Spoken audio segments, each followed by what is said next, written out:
আজকে বাংলাদেশ সরকারকে বলবো, বহুত বুক ভরা আশা নিয়ে মানুষ আপনাকে ক্ষমতায় বসিয়েছে, কিন্তু খবরদার, যিনি মানুষের সাথে জনগণের সাথে প্রতারণা করেন, তামাশা করেন, তার বাংলাদেশের মানুষ 47 রক্ত দিয়েছে, 71 রক্ত দিয়েছে, বারবার রক্ত দিয়েছে, 24 রক্ত দিয়েছে, প্রয়োজন আবারও রক্ত দিয়ে আপনার সমস্ত ধ্বংসাত্মক কার্যক্রম থেকে মানুষ ফিরিয়ে দিবেই দিবে ইনশাআল্লাহ।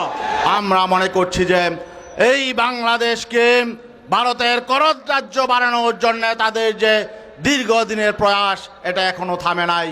জুলাই অভ্যুত্থান থেকে ভারত কোনো শিক্ষা নেয় নাই। আমরা দেখেছি স্বাধীনতার পরে গুটি কয়েক মানুষ আমাদের দেশের স্বাধীনতা এবং স্বকীয়তাকে ভারতের কাছে বিক্রি করে দিয়ে তারা ক্ষমতাবান হয়েছিল, তারা তাদের স্বার্থ হাসিল করেছিল।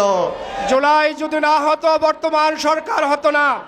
কাজেই জুলাই সনদ বাস্তবায়ন করে এদেশের জন সেন্টিমেন্টকে পূরণ করতে হবে।